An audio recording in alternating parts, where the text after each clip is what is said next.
Welcome to Legal 123s with ByrdAdatto. Legal issues simplified through real client stories and real-world experiences. Creating simplicity in 3, 2, 1.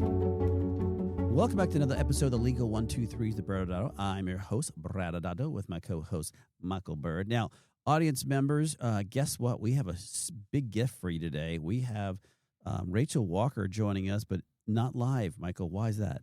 This is one of our fan favorite episodes, so the feedback from you, the audience, has been that this was a powerful episode, and it went by really fast. It was amazing. We got to hear Dr. Walker's story and kind of journey of buying a practice and starting a practice and all the things that she had to overcome along the way. I think there's some great pearls for you if you're a practice owner yourself. Yes, so please enjoy. Well, welcome back to another episode of Legal 123s with ByrdAdatto. I'm your host, ByrdAdatto, with my co-host, Michael Byrd. Thanks, Brad. As a business and healthcare law firm, we meet many interesting people in various stages of their business. Yep. This season, we get to focus on the high-stakes implications of selling a business or buying a business. Yeah. This season's theme is The Hitchhiker's Guide to M&A. We will be guest-heavy and bring in different professionals to offer their experiences and perspectives in M&A. Yeah, and for those who don't know, the vocabulary word M&A, it actually stands for mergers and acquisitions. I mean, what does that really mean? So legal jargon for buying and selling a business or buying and selling all the assets of a business. Good job, Brad. Thank you for not embarrassing yourself or me with your definition. Well, actually, I don't feel like I've done anything to embarrass myself lately, but I think it's time, Michael, maybe for you to be very vulnerable and talk to our audience and tell them about your issues of being a picky eater. Brad, it's not that I'm a picky eater. The issue is condiments. Fine, Michael. Confess to the audience your relationship with condiments. Well, it's not so much a confession as a public service announcement. Mayonnaise is the spawn of Satan. All right, Michael, tell us how you really feel about mayonnaise. Well, it's not just the mayonnaise. My relationship with condiments is kind of both simple and complicated. At the simple level, I can't stand condiments. It gets more complicated because I've added exceptions over the years. Oh, okay. So which condiments do you like? I like gravy and barbecue sauce, for example. I don't think gravy is really in the condiment family, but you do know that barbecue sauce is made up of mustard and ketchup, right? Exactly, Brad. That's what I meant by complicated. Okay. I can't stand mustard. I can't stand ketchup. It's probably a little strong. I don't like ketchup. All right. But for some reason, I like barbecue sauce. And I actually still am carrying some stuff against my Uncle Jimmy because when third grade Michael was at a big family 4th of July barbecue and my uncle was making the Byrd family barbecue sauce, I discovered that this barbecue sauce that I loved, how it was made, I saw him squeezing mustard and ketchup into a bowl, and I was significantly scarred. I could barely eat it that day, but I made a business decision that day, Brad. It's like, okay, I know I like the taste of this already. You just got to suppress it and forget how it's made. So I guess if we're doing mathematics here or science, so 2 negative condiments make a positive condiment. Are there any other weird, complicated scenarios where you like condiments? Well, I don't mind eating condiments if it's in something cooked. So especially if I don't see it being cooked in it. So I know there's lots of dishes. My wife still. I know. My wife makes lots of dishes that have sour cream and cream cheese in them, and that's fine. I've learned to accept it. Kind of like the barbecue sauce. Like, it tastes good, and I just don't think about how it was made. Hey, Riley, do we still have any gold stars for Michael? I'm so proud of you that you will eat condiments that are cooked into a meal. I'm glad you're having fun with this. Yes. Yeah.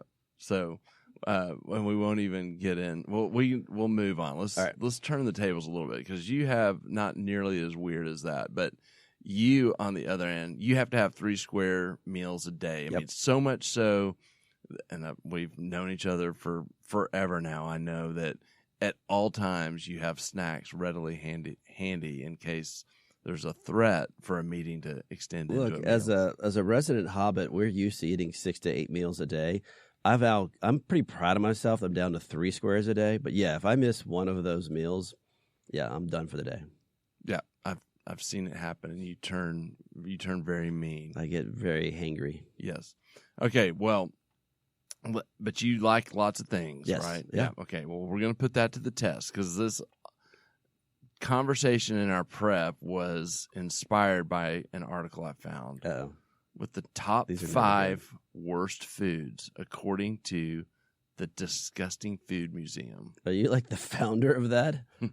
I wish, but you would know I was the founder because mayonnaise would be number 1 on the True. list. Okay. Yeah. So you got to brace yourself. This is pretty disgusting. These are the top 5 worst Okay. foods. Are you ready? I'm nervous. Yes. Okay, you should be. Okay, number 1 is something called gamutra, and I don't know if I said it right. By the way, this is pure. I didn't look up how to pronounce any of Okay, these. you're good. And they're all foreign, so No one could will be know the bad. difference. But I can tell you what gamutra is. This is cow urine from India, and drinking gamutra has been practiced for thousands of years. And especially like the cow urine of a pregnant cow is considered especially potent and has hormones and minerals. Yeah. Okay. No. Okay. The next one is called 2 T's tonsil. And this is going to sound good to you at first. It's a traditional Korean medicine with 9% alcohol content. I like it so far. Okay. The feces of a human child between the age of 4 and 7 is refrigerated for several days, mixed with water, and then fermented. Through a continual and disgusting process, the drink is made to be kind of taste sour, kind of similar to rice wine. And the most disturbing part of what I read about this was that it can leave a poo smell on your breath. What? I know. Am I going to respond to that one? Okay, baby mouse wine. Yes, this is a drink in China where at least a dozen baby mice are drowned in rice wine. And the mice must be blind and hairless. And the brew has to mature for at least a year before drinking. And the mouse wine is drunk as a health tonic for asthma and liver diseases. Yeah, I'd rather have the. It's a good thing we have a doctor in the house because Yes. we'll be able to test whether that's real therapy for that. The 4th is monkey brain, which we've all kind of heard of. It's kind of a potentially just a legend. No one knows for sure if this is actually a thing, but according to legend, waiters at a restaurant would feed people monkey brain, and the monkey would be alive, like they'd have it affixed under the table. And then finally, Brad, I know you're going to like this one, virgin boy eggs. Young boys' urine is collected in buckets, and then the eggs are boiled in the urine. The eggs are then cracked and continue to boil so that the urine can soak into the eggs. The golden eggs smell strongly of urine, but the taste has been described as delicate, salty, and addictive. Yeah, I'm pretty Right. disgusted by you right now. You're not. You just said you could eat anything. I always thought it was very adventurous. I mean, when I travel to other places, I'll try anything. Generally speaking, I've had haggis, I've had snails, I've had live shrimp that was staring at you as you ate it, Oof. its body. So I've tried lots of different dishes, but everything you described so far, I 100% am out. Yeah. But let's, we have our guests. So those watching us on YouTube are probably wondering why we have this really gorgeous person sitting next to you, and we were talking about these disgusting things. So maybe She didn't leave. she didn't leave. That's good. Which is good. Yeah. Okay. Yeah. Okay. I It's thought good. about it. Fair enough. Well, And what's weird is that mayonnaise would still be number 1 on that list. Like, it's crazy. Okay, we're bringing Rachel Walker in. yes, thank you. Okay, so Rachel's a friend and a client, and we all just got a little bit closer because Yes. of that conversation. Yes. Rachel is a board-certified plastic surgeon. She's the owner of the Plastic Surgery Center of Dallas. She purchased this practice in 2019. She was born and raised in Oklahoma, went to University of Oklahoma Medical School, residency at the University of Missouri, and did her fellowship with the Wall Center in Shreveport. And not ironically, she is a dog lover, but ironically, she is a foodie after what we just talked about. Thank you for joining us today, Rachel. It's my pleasure to be here. Thanks for the invite. Yeah, well, Rachel, this season we're really concentrating the Hitchhiker's Guide of M&A, and that's our theme. And, I guess before we really getting into this, as Michael says, you're supposedly a foodie, but of those top 5 worst foods that Michael just mentioned, are any of those ones that you would eat? Absolutely not. Fair answer. All right, Michael, I think, for our audience, maybe you can, everyone knows you love context. Give us a summary of, in different seasons of businesses that you eventually get into the M&A phase, and talk to everyone about that, just giving them a reminder, a recap. Yeah, I mean, this is hopefully helpful to orient everyone into why we're even doing this season and how, the conversation we'll have with Rachel and what her journey has been will be applicable for those that at some point will be affected by M&A. So every business is in, one of 4 seasons. They're in the building season. Think of it like creating the infrastructure to your business. Yeah. Often at the beginning, that's part of it, but it comes around at different points. The operating season is the day-to-day stuff. Think of processes. This is times when, your crisis come up. That's a big part of the operating season, the unexpected issue that arises. And then there's a season where you're scaling your business. You may be adding people, you may be adding locations, you may be adding services, but there is this intentional reinvestment or investment into the scaling of your business. Yeah. And then the final season is the buying and selling of a business. Yeah. And that's kind of where we're camped out today, although the other seasons have an impact on M&A for sure. Yeah. When we talk about M&A, we always talk about the 5 phases. We're really just condensing this timeline of the M&A process. But the M&A, process, these 5 phases start with a letter of intent or the LOI. We've talked about that on prior episodes, and due diligence, which we've talked about, and that's the heavy stuff. Yes. Yeah. Then we get into the definitive agreements. That's the actual stuff that we do in writing and negotiating contracts. Then we go to closing, the big champagne toast, and then the post-closing cleanup that happens after an M&A deal.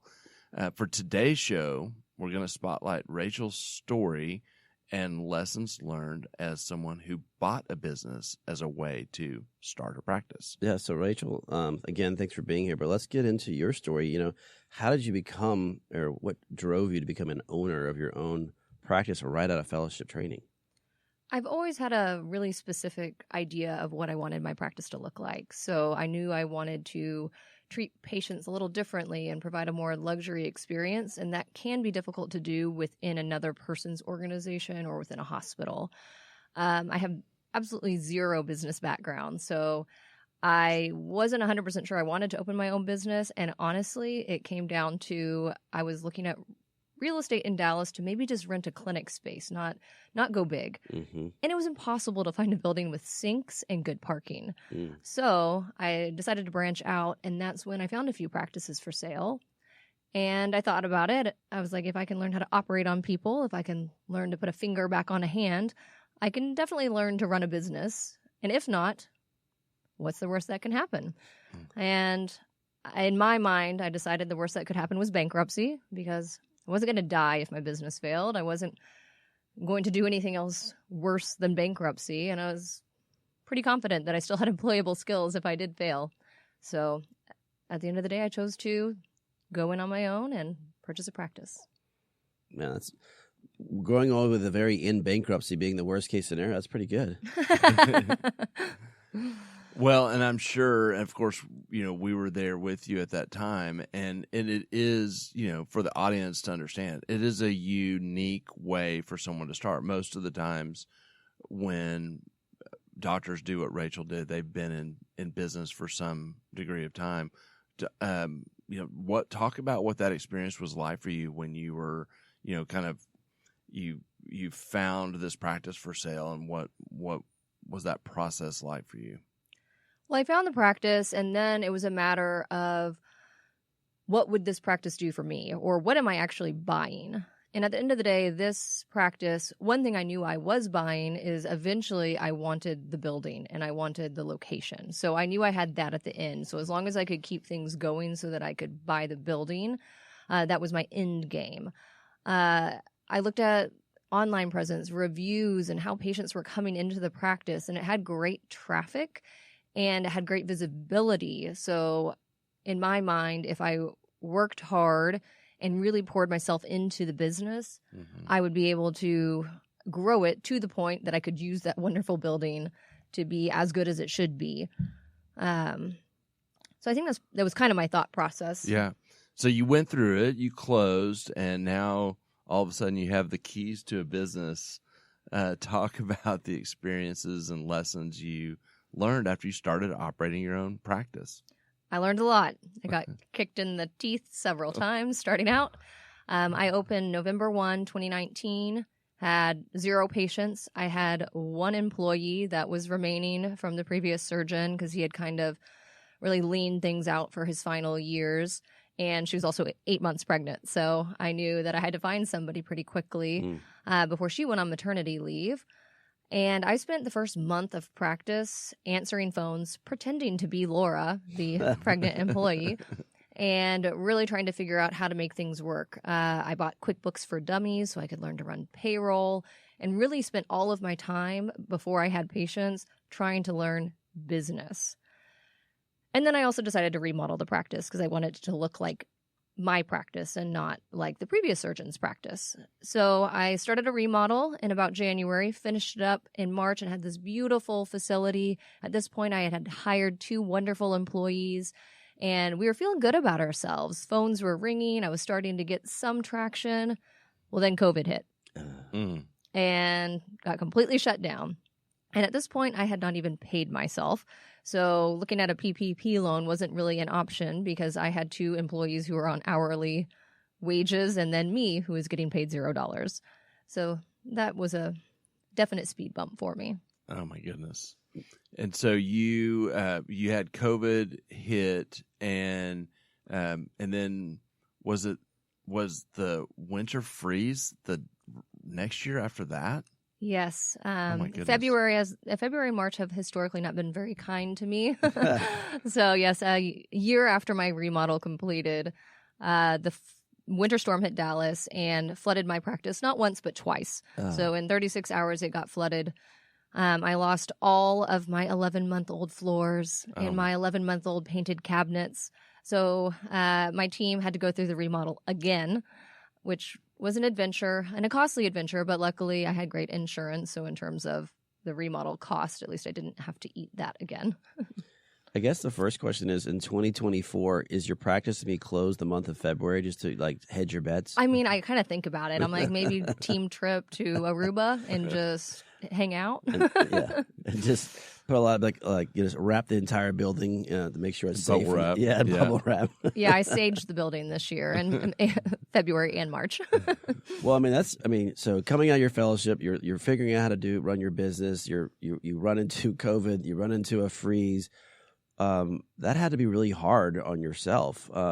Obviously, you were the face of the practice, so your employees were looking to you for the help. But what did you learn about yourself during that time frame?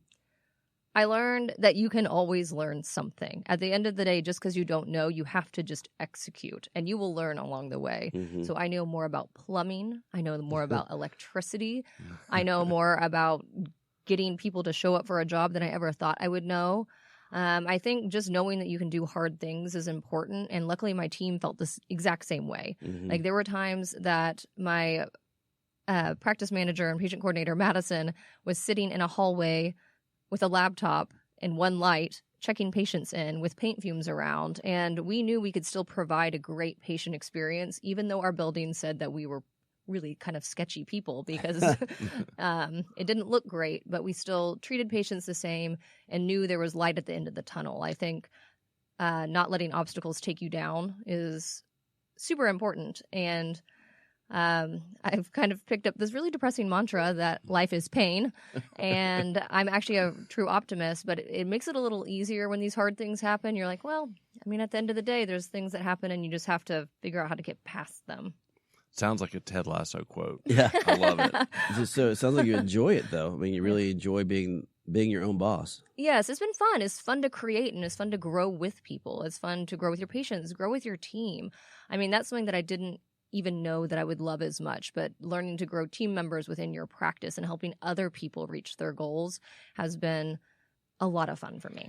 And going back to, we'll go back in history, when you were moving to the Dallas area trying to find a practice, you weren't looking to be your own boss per se, right? Correct. I did not want to be my own boss. I was like, oh, it's intimidating enough to just go out and operate and being the own boss of your patients, much less your own boss of you and your employees. I started listening to a lot of business podcasts, which I think helped me, and reading a lot of business books. And I think I was just really dogged in learning how to do it right and wanted to improve every day, which kept me going because it was like you were trying to climb a mountain. Yeah. But honestly, in business ownership, I don't think you ever get to the top. No. You just have new goals. The mountain just keeps getting higher. Yeah. Well, that's great that you're a constant seeker of knowledge. I mean, that's so helpful because if you weren't, you had been happy with just, not a lot of doctors are happy just seeing right below them, which is the patient in front of them, and then they're done when they're done the day. They want to go home, but that doesn't sound like you at all. No. Well, and I can't help just listening to your story. I don't even know if I've said this to you before, but the inspiration for us to finally take the leap and start ByrdAdatto was seeing our clients like you over the years who would take that leap and take the risk and see and hear kind of that passion, even though there was pain, no doubt, and we experienced ours along the way too. But I still, even after starting our own and thinking, why didn't we do it sooner, love hearing, our continued clients who take that leap. Yeah, and I'm always impressed with, like, for me, we cheat a little bit because we feed off each other. You're on your own. I mean, I have to teach him a lot. It's kind of, everybody knows. Anyway, but having that partner to be able to talk to, did you have certain advisors that you surround yourself, besides ByrdAdatto Law Firm, but did you have other people that you're like, hey, how did you handle this? Who are those resources, or did you have those resources?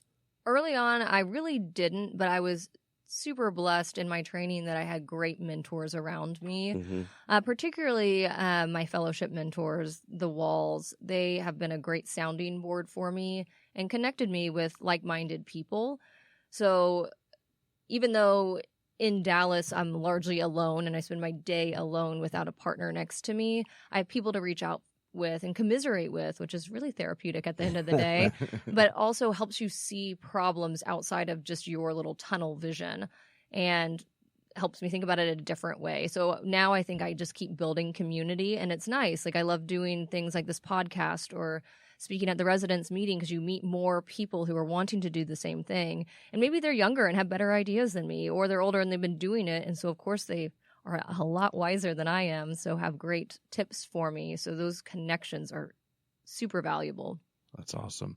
Well, as we near the end, I'd love to kind of get your words of advice you would have for our physicians in the audience who are maybe thinking about purchasing their own practice.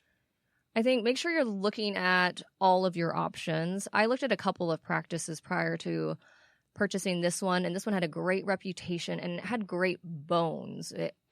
Bones of the building. I didn't have to worry about hopping locations. It had great web presence that was super useful to me. They had been there for a long time. So a lot of people will say there's no goodwill in buying a practice, but at the end of the day, there's a lot of patients who are like, 10 years ago, I had my breast aug done at Plastic Surgery Center of Dallas, and I was comfortable there. And there's something comforting about coming back to that same practice, even though it's different. And I knew in my heart of hearts that I could build a team and a practice that if someone just set their foot in the door, they would have a good experience and we could retain them. Mm-hmm. I also think just knowing yourself at the end of the day, if you don't want to manage people, if you don't want to really make your business your life, I think it's probably not a great idea to start your own practice, buy your own practice, because you really have to be passionate about it and you have to love the creation process. Mm-hmm. And you have to be willing to work when you're not busy. So I think of all the times like COVID shut down, or just times I've been slow and worried, like, oh my gosh, am I ever going to have business? And I've tried to find ways to make the practice better. And I still show up to work and I still do all the things. It's just what can make you different. And you have to have a very clear vision about what you are building so that you do have a brand. Because without a brand, no one's going to come find you. That's amazing. And as we wrap up for today, first of all, I'll say thank you for joining us. Oh, thank you for inviting me. We're so grateful to have you. And what we'll do is we'll go to break, and then on the other side, Brad and I will come back and have a little bit of a legal wrap up. Yeah. Thank you again. Thank you. Many business owners use legal counsel as a last resort rather than as a proactive tool that can further their success. Why?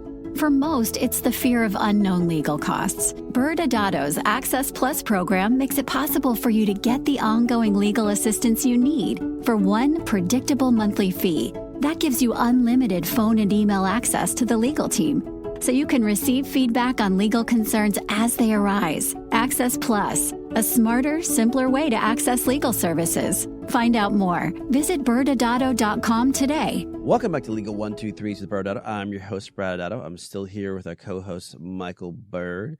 And as those who are watching, you all notice the gorgeous woman who was sitting next to Michael is no longer here, because now we're getting into the legal aspects of it in the podcast. And, as a reminder, Michael, this season, our theme is The Hitchhiker's Guide to M&A. Today's show, really we're concentrating on buying a practice. And Dr. Rachel Walker, who joined us, she had an interesting story that she was able to share with us, and the ups and downs of running a practice, and the getting kicked in the teeth a couple of times between COVID and water breaches and other things. But what are some recaps that you have today? Yeah, I mean, it again, kind of orienting this story to the broader picture of the Hitchhiker's Guide to M&A is, you have Dr. Walker. Rachel was in the season of business of creating, starting from scratch. She could start her own business. So so she started kind of in that season of the buying and selling of a business, because, she had two choices. She could have started her own business and been kind of in that season of building your business, but she started to buy something that existed. Mm-hmm. And so there is as the story unfolds, she goes through that unique process and then is immediately hit with trial after trial in her first few years that you just mentioned. Yet what we both know, and we probably should have spent more time talking with her about, but she wouldn't have maybe bragged as much as we can on her, is that her practice is thriving, and she has a huge reputation in the Dallas market. And so it's a really cool story of taking a risk, perseverance, and having success. Yeah, well, we talk about risk tolerance all the time, about those who are afraid to step out of the shower in the morning and those who jump out of an airplane. I think Rachel's like just every day jumping out of an airplane, the way she's reacting, because she said the worst thing that could happen would be bankruptcy. I mean, that's a real entrepreneur's perspective of go get it, and as much as it's hard to run a business, she was able to do it in such extreme situations. But I think what's interesting about Rachel's story for our podcast listeners is and when we go to different trade shows, everybody wants to hear about PE. What's PE doing? Is private equity really coming into this market? What's happening? What are the big sales like? Well, let's back up just 3 to 4 years ago. The vast majority of sales were doctor to doctors, and those sales could be an outside doctor coming along and buying your practice, or a bigger practice gobbling up your practice, or maybe you have a younger doctor who's been working with you for 2 to 5 years and you want to sell a piece of your practice to them. That has been the way in which most practices grew or sold in that season. And so it's interesting to have Rachel on, because when people hear M&A, they think of these big transactions. Not that it wasn't, but this was a doctor-to-doctor deal ultimately at the end. Yeah, I mean, there's the sexiness to what we call the Wall Street deals, and yet we have Main Street deals happening every day. Yeah. And it's small business or small business owner buying a small business from someone else. And from a legal perspective, there's a lot of similarities to the Wall Street deals, but there's also some differences. Yeah. And it's kind of easy to picture, in a sense, like you have a doctor that's in fellowship, has no business savvy. Like, where do you even go to find a business? And then what do you do? And where do you get the money to buy it? And these are real things that you don't really think about on the Wall Street side of things. Of course, finding a business to buy is also a challenge there, but they have sophisticated mechanisms to finance or purchase a practice. Here you have, Rachel and people like her are, first, how do I find it? They go and literally hire a business broker, and it may be that business broker may also be marketing a dry cleaner and other types of small businesses throughout the community. And you're just looking through listings, trying to find someone selling a plastic surgery practice. And it can be challenging. And there are some brokers who have a focus on healthcare, but that's the kind of the environment you see there. And so it causes, when you're the buyer, you have to understand that you may have a broker that doesn't understand healthcare really, and all the regulations we talk about in so many episodes. And so you're wanting to understand what you're buying. All the stuff we talked about in the 5 phases of M&A are still applicable, a different scale on a Main Street deal, but definitely still applicable. And then, you're going to a bank typically to borrow the money, or going to get an SBA loan.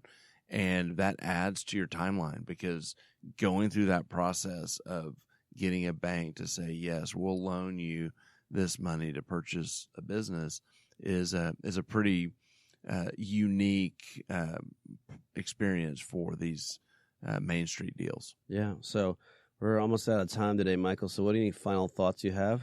Well, these deals are all asset deals, and we've talked about these in prior episodes. Usually they're asset deals. And that's, in M&A, you're buying the assets and taking on certain liabilities, but you're not just stepping into everything. And so it's really important you make sure that you exclude any mayonnaise that they have in their kitchen when you're buying a practice like this. Well, in all the years of practice, I've never heard that exclusion clause, but I could see you writing that in. Yeah. Audience members, that's all the time we have today. We will be back with you next Wednesday as we continue through our journey, The Hitchhiker's Guide to M&A, where we take a deep dive into dental market and understanding what's happening with that with our good friend Mike White. Thanks again for joining us today. And remember, if you like this episode, please subscribe, make sure to give us a 5-star rating, and share with your friends. You can also sign up for the ByrdAdatto newsletter by going to our website at ByrdAdatto.com. ByrdAdatto is providing this podcast as a public service. This podcast is for educational purposes only. This podcast does not constitute legal advice, nor does it establish an attorney-client relationship. Reference to any specific product or entity does not constitute an endorsement or recommendation by ByrdAdatto. The views expressed by guests are their own, and their appearance on the program does not imply an endorsement of them or any entity they represent. Please consult with an attorney on your legal issues.